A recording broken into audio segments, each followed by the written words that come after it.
exciting architecture, dome stadiums on Modern Marvels.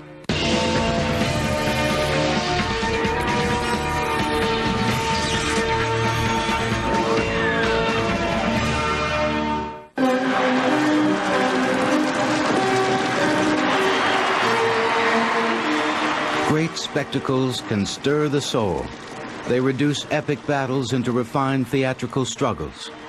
It is life in miniature, performed for the amusement of the masses, who for the length of the game can share the glory of the victorious without suffering the effort of the achievement.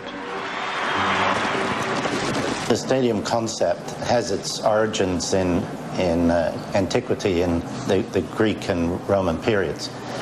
Prior to that, games did not exist, and it was the Greeks who built the first stadia for horse racing and so on. And then the Romans, of course, went much further because they used it as a method of pacifying their populations, especially in places like the Roman Colosseum, where they did a lot of killing of people for entertainment purposes. Early sporting spectacles often climaxed with a big finish for the second-place contestant, a practice which has largely been abandoned in recent times. Modern sports are rarely this bloodthirsty. But throughout the 20th century, Americans have been equally passionate about winning and losing. Our fans revel in projecting their dreams into their heroes, imagining it was themselves swatting the hickory against horsehide to send the tomatoes screaming out of the park to win a one-way ticket to the record books. Baseball emerged in the 1800s as a rural pastime. It quickly spread across America, jumping all lines of religion, color, or class. The nation became intoxicated by the game of teamwork and forgiveness, in which you can steal a base, make an error, take 3 swings every turn, run into an open field, and have a crowd roar when you stride home. Religion reinforces our faith in a higher power. The ballpark reinforces our faith in ourselves. In their times, Babe Ruth, Lou Gehrig, Mickey Mantle, and Willie Mays were almost gods. Bats and balls were holy icons. Hot dogs, a sacrament. Home runs, an epiphany. The stadium, a cathedral. Because of cold weather and winter storms, baseball was only played in summer. But even then, searing heat and sudden showers could quickly cut the heart out of a game. Likewise, other spectacle sports like football could also be seasonally disadvantaged, and the cost of building and maintaining large stadiums demanded year-round use. It was a very human notion to consider an artificial environment to house big spectacles from the elements, and it was a very American notion to accept the incredible scale which would be demanded in such a project. A dimension achieved in such accomplishments as Boulder Dam and the skyscrapers of Manhattan. The challenge of a structure's purpose often defines its design. As architect Louis Sullivan noted, form follows function. In putting a roof over a stadium, there would be no place to position support columns without disrupting the action of a game. The answer is an arched roof, which needs no columns because its weight is diverted laterally and supported by the building's walls. Those walls then need buttresses to keep from buckling under the increased load and further dissipate the overall weight. This is not a new idea. The concept has been used for centuries in the construction of Gothic cathedrals where great height could not be accommodated through the support of columns. The 20th century approach, however, recalls earlier structures based on a dome design. In this situation, the ceiling and the walls were a single unit, and the entire weight of the building flows evenly to the ground, equally distributing the load over its 360 degrees. Likewise, the gravity of the sides meets in the middle, making a center support unnecessary. The shape also results in energy conservation as thermal waves are both reflected and circulated by the curved interior surface. The antecedents of the dome is the fact that it's the simplest way of covering a space if it's not too big. And you have the Inuit ice house and the notion of shelter used in buildings made of vegetation, made of wood, sod. As the appeal of modern team sports continued to grow, so did the need for domed stadiums to facilitate year-round events. The only missing ingredient was money. But America had plenty of that in the second half of the 1900s, especially in Texas. It had been a flat, barren frontier where grazing herds of steer roamed free. Then vast amounts of oil were discovered underground in the 1930s, and the landscape changed. Cattlemen, gunslingers, and outlaws were replaced by a more dangerous breed: oilmen, accountants, and lawyers. By the 1960s, sports fans in hot and humid Houston were demanding an indoor air-conditioned arena, and the Astrodome was born. The Astrodome was state-of-the-art when it became the very first dome stadium, but the self-proclaimed eighth wonder of the world had not worked out all the bugs before it opened in 1965. The first controversy was the giant facility's air conditioning system. During its inaugural season, the visiting New York Mets claimed that the Astros were using Dome's cooling system to create wind currents which helped lift and carry the home team's long balls. Another problem arose from the thousands of giant glass panels in the ceiling, designed to let the sunlight spill into the giant structure. Unfortunately, they provided insufficient light to allow grass to grow in the field. Likewise, looking straight up at the panels created a strange kaleidoscopic glare, a definite handicap for a player trying to catch a pop-fly ball. Painting the clear glass panels white seemed to lessen the disorienting optical effect, but the acres of dead playing field grass demanded a clever new approach. The solution was a thick ruffled plastic mat laid on the hard concrete floor. It was called AstroTurf after the stadium, and its slick synthetic texture sent many players out of the game with permanent leg, knee, and ankle injuries due to the inconsistent way their cleats would grip the plastic mesh. There are drawbacks. Physically, I think it beats up players when they have to play on it on a daily basis. Underneath this artificial surface is concrete. There's no padding. It's built into the turf itself. So it is hard, and it does pound on you.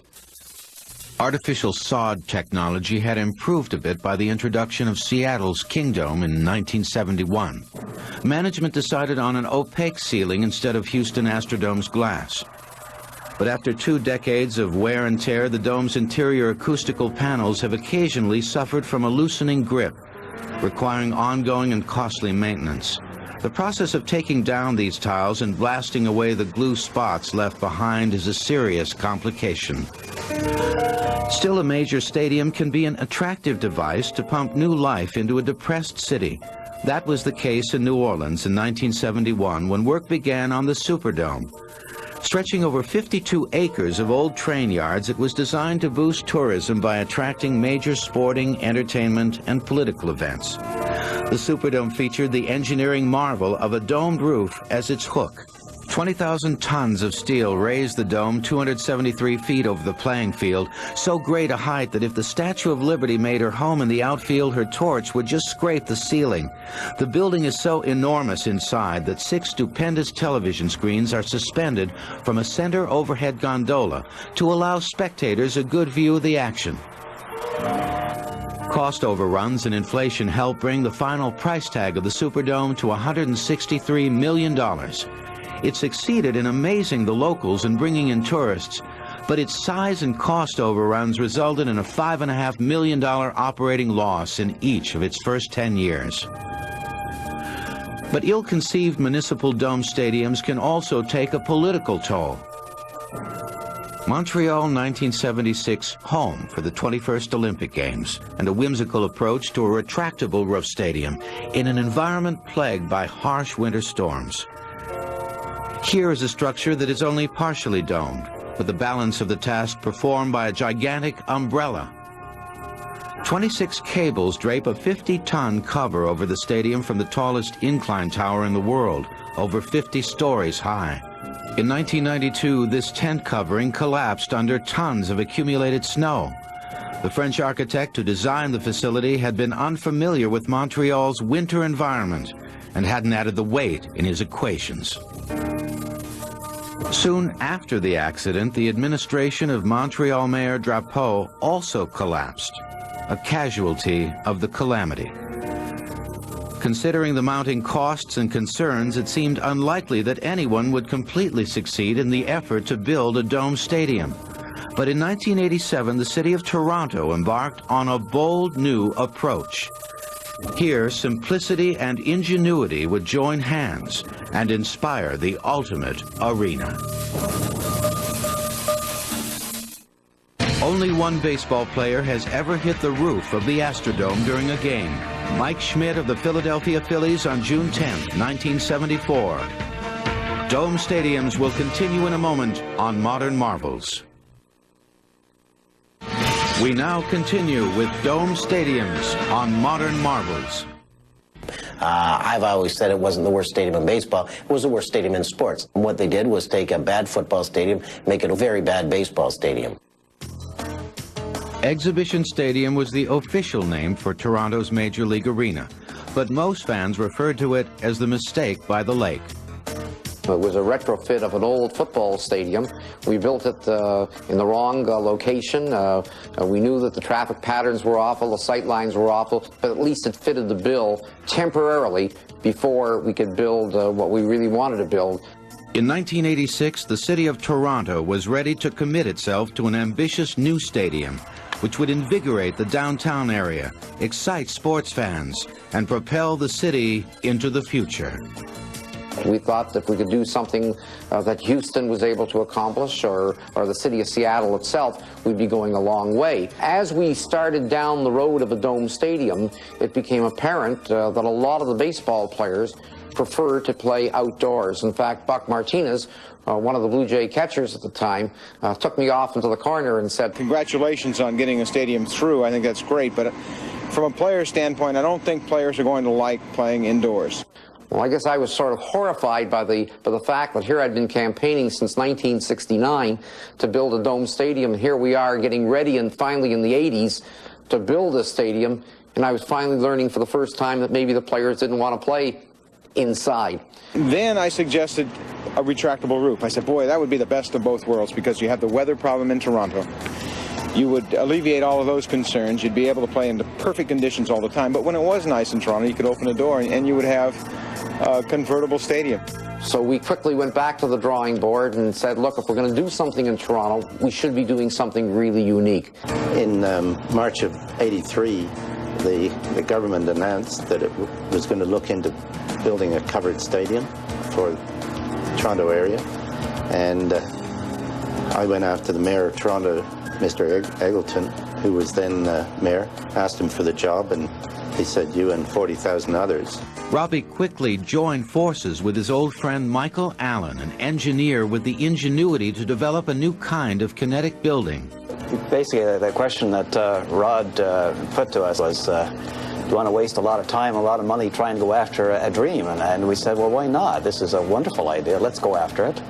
And we originally treated this as, in essence, an academic exercise. Let's see if we can solve the basic problem. How do you get a retractable roof to work for a dome structure and have the roof, when it is retracted, remain on the building footprint and not parked on someone else's property? And we said, what a wonderful thing to get into and see if we can solve that problem. It was a case of David and Goliath, with Robbie and Allen putting up their own homes to raise the capital to design a proposal which would rival the well-funded competition. But here was a challenge which demanded more imagination than money. They began with sketches which suggested a general aesthetic theme, a curved, arcing form reminiscent of classic dome structures. But this timeless approach only solved half the equation.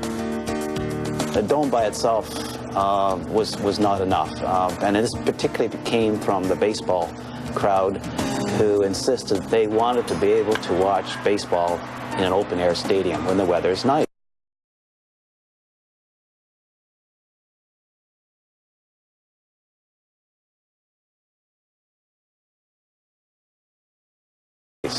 You want to sit out and enjoy the weather, have a beer, and enjoy the game. The answer was as close as the nearest seafood restaurant. The inspiration was the idea of crustacea, all these shells moving, say, on a lobster or some sea animal of that kind. Using the appetizing notion of a lobster's hard reticulating body plates as an inspiration, Robbie and Allen tested their theory through computer simulations. In this way, they could both illustrate and test a totally original concept in a telescoping structure. Two of these panels move in a linear motion, and one of the panel moves on a circular track.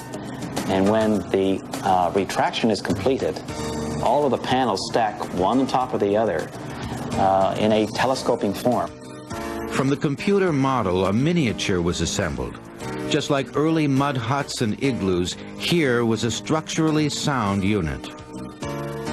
The basic stress flows like water down a stream. It is an arch, and the load flows down through the arch to the supports and into the concrete structure. This roof span is over 700 feet, and the roof structure is about 15 feet in depth. The roof is designed to support about 600 tons. And we could support 30 DC-9s from the roof, providing they could all fit in there. The roof opens so that 91% of the seats and virtually all of the field is open to the sky. There were concerns that every fan would enjoy a direct view of all the action in a game. The fans wanted to be as close as possible to the players and vice versa, and that the stadium should have an intimacy. Once again, computer models simulated the sight lines from every seat in the stadium, and once again the designers employed a practical test as well. They had a stadium with a roof on it, and then they would take a lamp around to act like the sun, and they'd watch the shadows inside the stadium. So that's how the process developed. It had to have a front and a back, and it had to face the sun. It was going to open up to let the sun come in, so it should retract to the north. And when you saw it, its movements should be complex, elegant, and intriguing. To sell the concept to government officials and decision makers, Robbie and Allen created a sales video which filtered the technical specifications of the project through a light-hearted, family-oriented comedy about a faceless designer of the dome and his children. Dad, is this thing gonna work? Even my own son didn't believe. Come over here, kid. You're going to learn everything about this stadium. The video worked. Robbie and Allen won the construction contract, and now it was up to stadium management to fund the $210 million estimated cost. And Metropolitan Toronto put up $30 million towards the stadium. The Ontario government also put up another $30 million. The balance was put up $150 million at that time by 30 private sector companies putting up $5 million each. Ironically, as groundbreaking ceremonies commenced on June 1st, 1987, Robbie had to admit that he was less than familiar with the games which would be played in the futuristic dome. When I got involved in Skydome, I'd never been to a baseball game. I learned what baseball was as if it was nuclear physics. Instead, Robbie broadened the attitude of the project and gave it a deeper meaning. It seemed to me that this building was going to be more than just a sports park. It had it was a multifunctional building. And I coined the word secular cathedral simply to say it was very big and it belonged to everybody. The ancient Roman Colosseum would fit comfortably within the Sky Dome. Dome stadiums will continue in a moment on Modern Marvels. We now return to dome stadiums on Modern Marvels. The Blue Jays had to open on a given date at a given time, and there was no forgiveness. It had to do it. From the very beginning, project management focused on building team spirit first and a dome second. A 360-degree club was initiated with hats that kept the broad vision of the endeavor on everyone's mind. A unity of purpose quickly spread through the team. Ellis Don had a constant crew of about 650 on the site. They worked 20 hours a day, 6 days a week. At the end, We had about 2,200 people working on the job to bring it to its final completion. We figured that there were around 5,000 people involved in this building. The intense effort to meet completion deadlines rivaled the extraordinary scope of the undertaking. The dome was designed to be taller than a 31-story building, large enough to house 8 747s, a herd of 751 elephants, or a 32-home suburban community. Even the original Roman Colosseum could easily fit on the playing field. It was 24 hours a day. We did all the concrete off-site and brought it in at nighttime and assembled it in the stadium. The basic structure was composed of over 210,000 tons of concrete, with 15,000 tons of reinforcing steel. Many sections were prefabricated and trucked in after dark when empty roads could accommodate an endless parade of oversized trucks.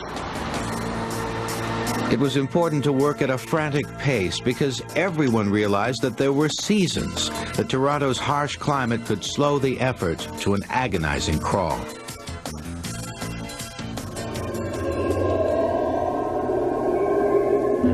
It was Toronto's bitterly cold winters which took the greatest toll on construction and on the fortitude of the workers. Many times their fingers were so numb they couldn't feel the tools in their hands.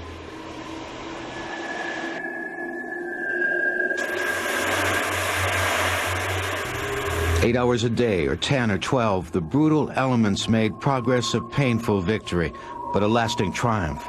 The steel shell of the dome, covered with a thin white plastic sheeting, would eventually trap the warmth of the stadium inside for the comfort of the fans. And the structure could stand under the strain of unlimited accumulations of snow on top. More than 12,000 person-years of work went into the effort.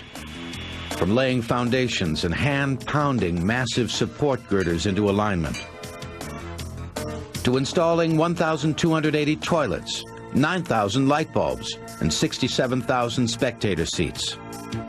The roof alone required 250,000 bolts, but even that couldn't completely reinforce the public's confidence. Not only did the roof have to work safely, but it had to be perceived to be working safely so that people would have no concern at all when 8,000 tons of steel is rotating and moving around and the game carries on. We had reports in the papers from so-called soothsayers. We had one very important gentleman who had predicted Kennedy's death and a few other events, and he made headlines by predicting the roof would never open, it would never work. The most emotional experience was the day we closed the roof. We built the roof open, and then we moved panel 1 to the south end of the building. Moved very slowly, and we were all up there and touching the roof as it moved for the first time.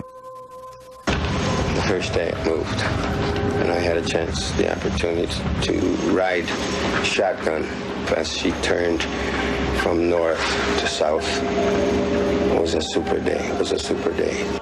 It's not every day you see a structure that's 500 feet start to emerge. It was like being born from the rest of the structure as it came out.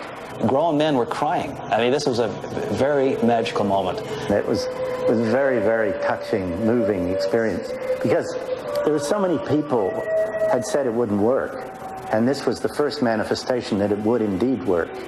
Ironically, work was nearly completed when attentions finally turned to an important missing element. We ran a great contest naming Skydome here too. We had 150,000 entries. We had 12,000 different names, and we had 2,000 Skydomes.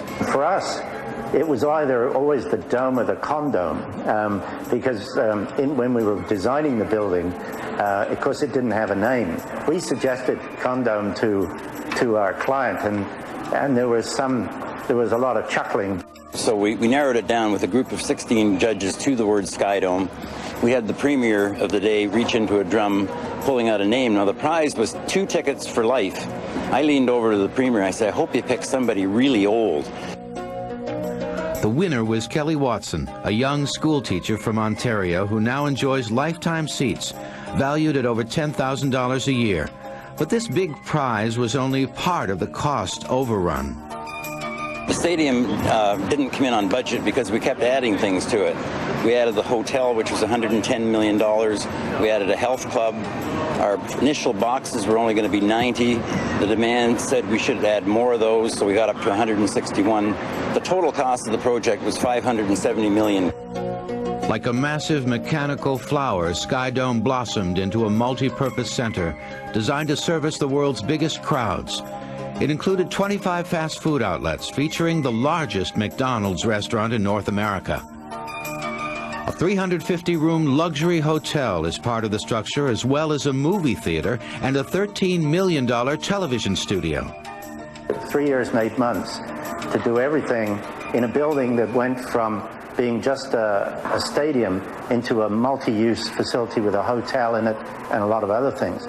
Considering the size of this job, there were very, very few accidents during the construction of the building. There were, unfortunately, some fatalities after it was finished on some cleanup work. There were 2 accidents, both of which killed 2 people. Under the spinning and reticulating ceiling of Sky Dome, the energy and dreams of a city had been focused on one spectacular goal. But as opening day approached, everyone was secretly wondering, would the performance match the promise? Engineers estimate that the Sky Dome will have a lifespan of approximately 300 years. Modern Marvels will return in a moment. We now return to Modern Marvels. June 3rd, 1989, Toronto gathers for a first look at their new $500 million stadium with a grand opening celebration as large as the stadium itself. In an explosion of light and sound, Sky Dome was born. As part of the opening ceremonies, all the workers came in and paraded through the stadium and received a standing ovation from the crowd that was here. The ironworkers, the electricians, the designers and plumbers were joined by over 5,000 performers, including a chorus line of 750 dancers. A joyous sea of humanity covered the field to usher in a new era in stadium spectaculars and see the dome open for the very first time.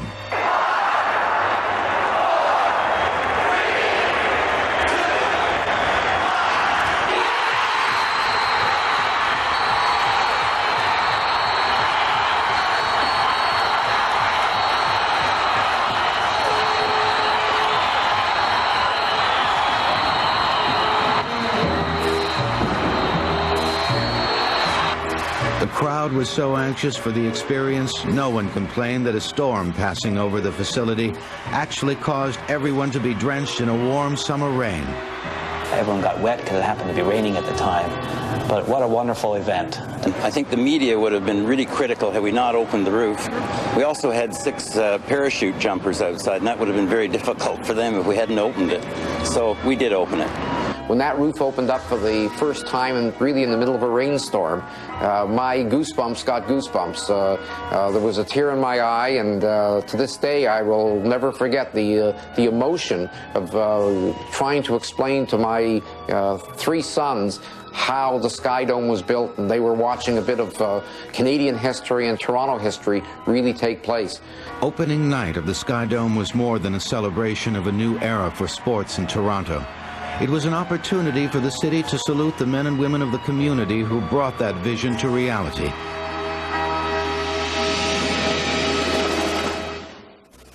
I think in about 1988, there was a national competition that I read about to design a workers' recognition mural for the Sky Dome.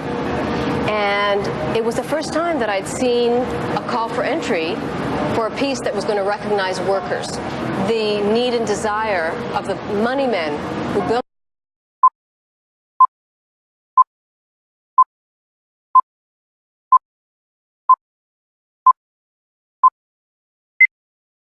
the stadium, to recognize the men and women who built it. And I think that it's always been very important for workers to say, I built this. And here, they have the opportunity, their signatures are right on the piece. I have 1,800 names in this piece. We discovered a method, a photo emulsion method, of actually getting their signatures and transferring them onto onto glass and sandblasting it into black flash glass. I think the day that the Skydome opened and they came up and they looked for their name was a very exciting moment. 2 nights later, it was the Blue Jays' turn to take flight in the new stadium, although preparations for the first pitch were far from complete. We were very excited about being the team to open the Skydome because it had such a build-up in terms of being the first convertible dome, so to speak. And I'll always remember coming out to the ballpark that day about 1:30, walking out here onto the field. The tarp wasn't down, there was no dirt on the field, the fences weren't up, and we said there's no way we're going to be able to play this game tonight. And sure enough, about 4:30 came around and they were making progress. They said, hey, batting practice is canceled, but we still think we can start the game on time. About 6:30 they said, well, there's not going to be an infield practice, but we still think we can start the game on time. About 7:15, they're putting down the dirt at home plate, putting in home plate. The fences are just being completed putting up, and sure enough, at 7:35, the first pitch is thrown.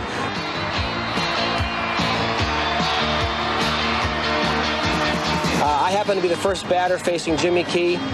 Didn't swing at the first pitch because there was way too many flash bulbs going off. I had trouble discerning the ball from the light, and eventually in that at-bat hit a double to left center field. So a small part of Skydome history, but one that I can say that I'm a part of for forever, really.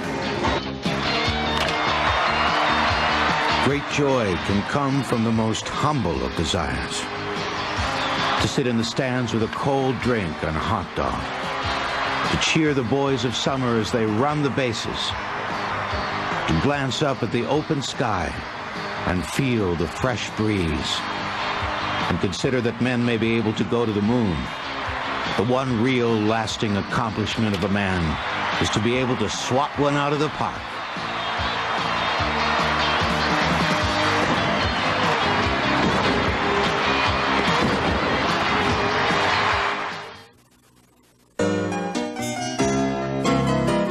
Pitcher's mound, which is interesting, is actually, it's a big fiberglass tub floating on some water, and if we're going to go to football, we let the water out underneath this tub, and the whole mound disappears down to the ground, and then we put a cover over it. The design of the Skydome holds many secrets, but the biggest mysteries were buried at the site and uncovered before the first bulldozers plowed the soil. History told us that this was really the site of a huge garbage dump. There's probably a better way to put that, but that's really what it was. In the old days, they were trying to reclaim the waterfront. Of course, they needed real estate. And one way to do that was to dump anything, virtually anything that wasn't still alive, they would dump into the water on the water's edge. And so what we have here is a time capsule of what people were throwing out back in the, well, as early as 1850, 1860. Building permits from the city of Toronto demanded that the landfill site, which would support the Skydome, be studied for historical significance by an expert. And you have to get a licensed archaeologist. It's not just some guy off the street with a shovel that does it. It's somebody who really knows what they're doing. I guess the most interesting of all the bottles is one that's not just visually interesting, but to your nose as well, because it's a mustard bottle. And we're talking about not yesterday's mustard, but mustard that's over 100 years old. And yet you can still smell traces of mustard as you try and crack the mustard jar.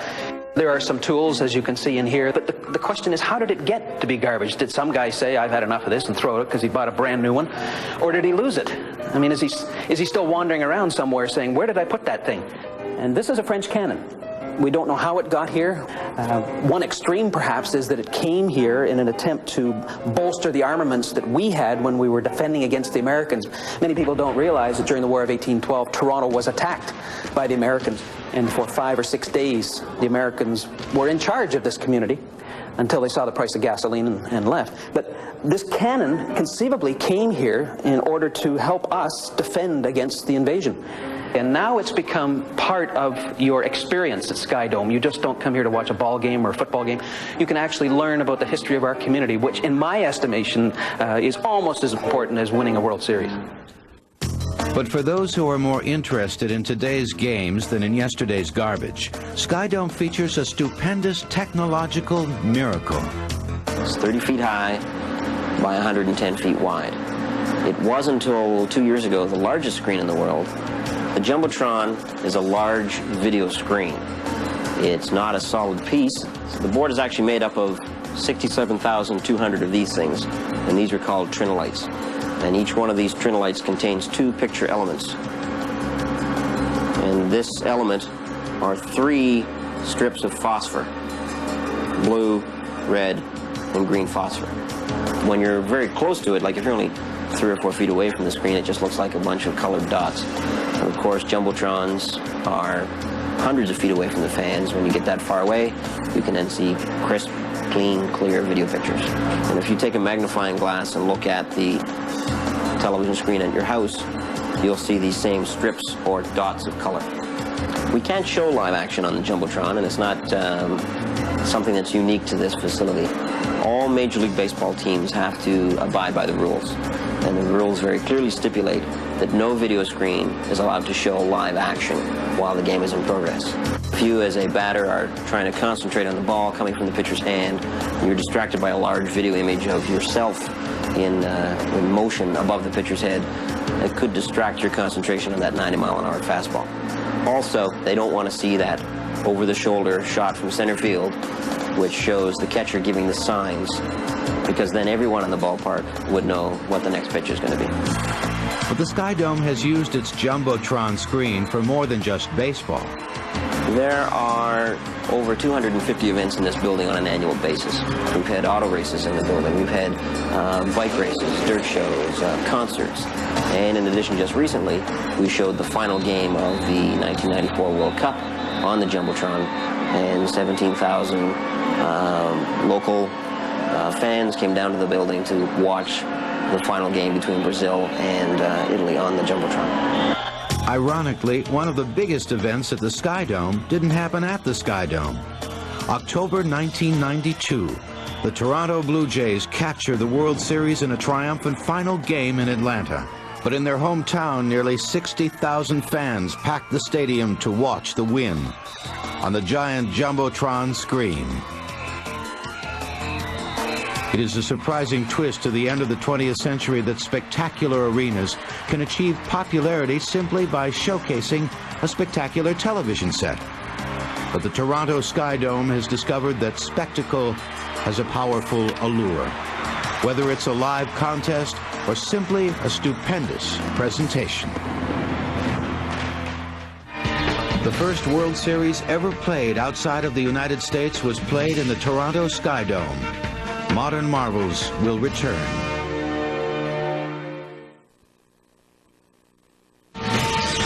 We now return to Modern Marvels.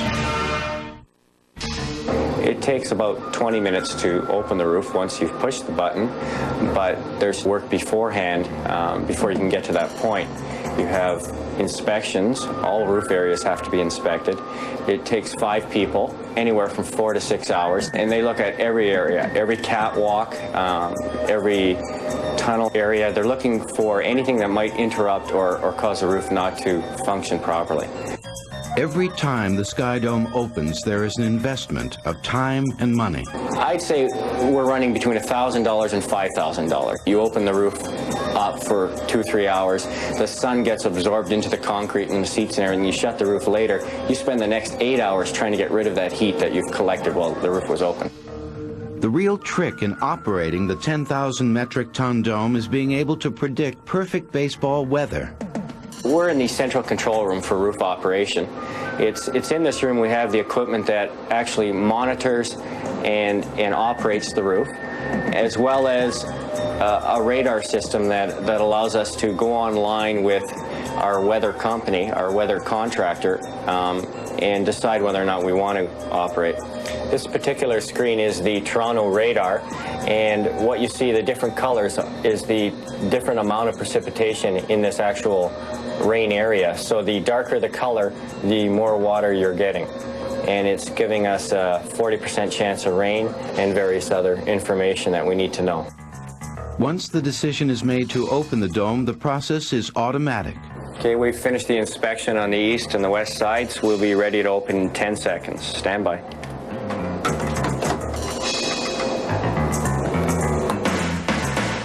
Opening the largest retractable domed stadium on Earth requires the coordinated effort of 52 separate 100-horsepower engines, pulling the enormous panels along tracks.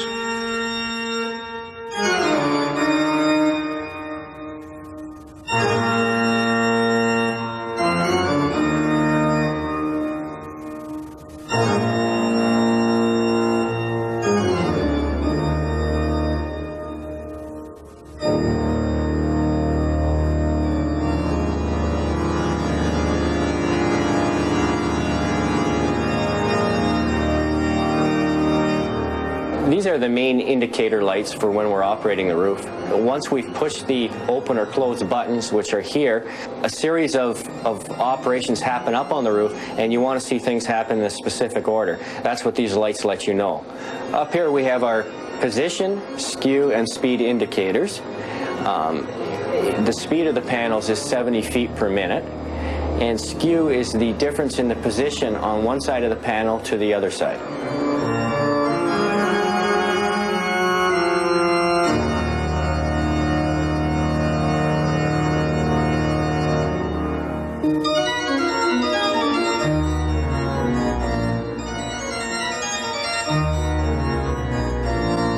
The opening of the Sky Dome is an elegant and mesmerizing technological dance. Like many objects of enormous beauty, the Sky Dome's poetry of form and graceful movements suggest a lightness, an almost playful spirit in concrete and steel. That spirit was, in fact, built into the structure, a solid reflection of the team spirit which conceived and constructed Toronto's dome.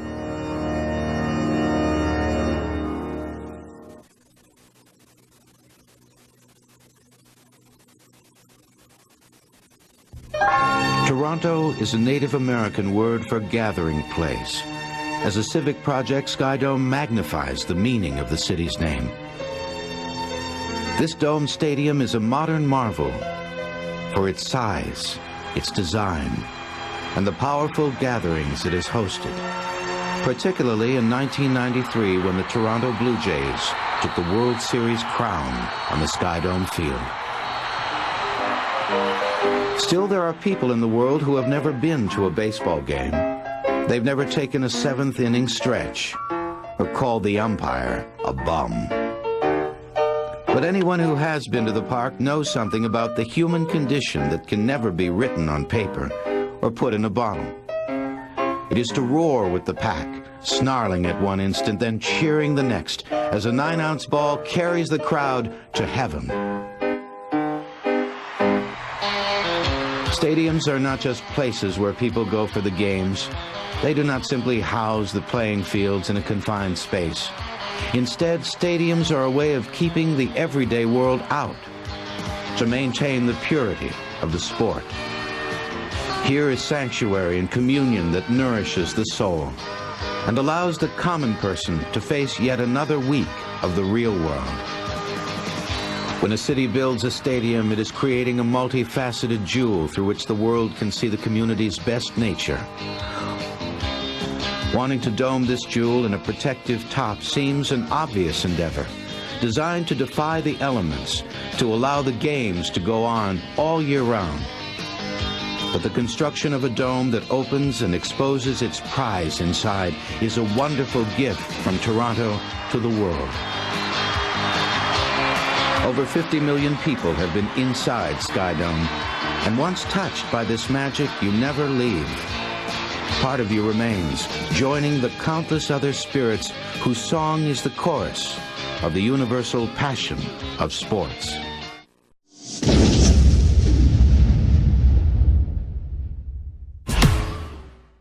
This is automatic. Okay, we've finished the inspection on the east and the west sides. We'll be ready to open in 10 seconds. Stand by.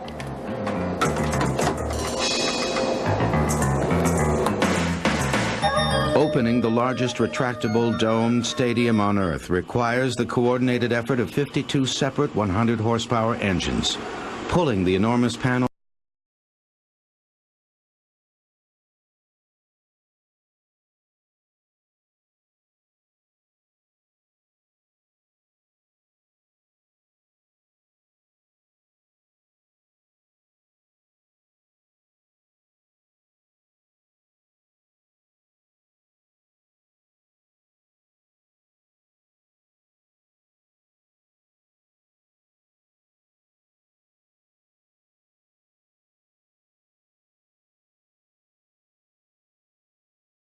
open or close buttons, which are here.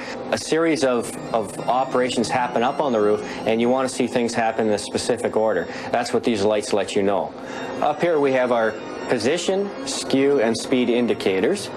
The speed of the panels is 70 feet per minute, and skew is the difference in the position on one side of the panel to the other side.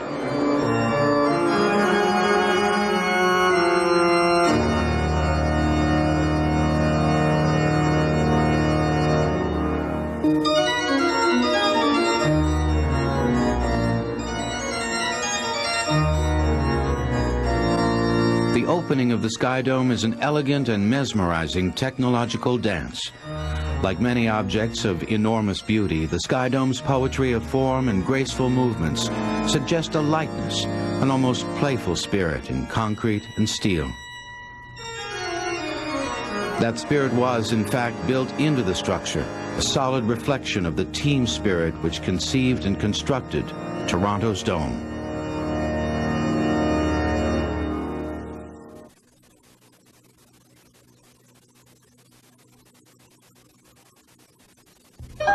Toronto is a Native American word for gathering place. As a civic project, Sky Dome magnifies the meaning of the city's name. This dome stadium is a modern marvel for its size, its design, and the powerful gatherings it has hosted, particularly in 1993 when the Toronto Blue Jays took the World Series crown on the Sky Dome field. Still, there are people in the world who have never been to a baseball game. They've never taken a seventh-inning stretch or called the umpire a bum. But anyone who has been to the park knows something about the human condition that can never be written on paper or put in a bottle. It is to roar with the pack, snarling at one instant, then cheering the next, as a 9-ounce ball carries the crowd to heaven. Stadiums are not just places where people go for the games. They do not simply house the playing fields in a confined space. Instead, stadiums are a way of keeping the everyday world out, to maintain the purity of the sport. Here is sanctuary and communion that nourishes the soul and allows the common person to face yet another week of the real world. When a city builds a stadium, it is creating a multifaceted jewel through which the world can see the community's best nature. Wanting to dome this jewel in a protective top seems an obvious endeavor, designed to defy the elements, to allow the games to go on all year round. But the construction of a dome that opens and exposes its prize inside is a wonderful gift from Toronto to the world. Over 50 million people have been inside Sky Dome, and once touched by this magic, you never leave. Part of you remains, joining the countless other spirits whose song is the chorus of the universal passion of sports.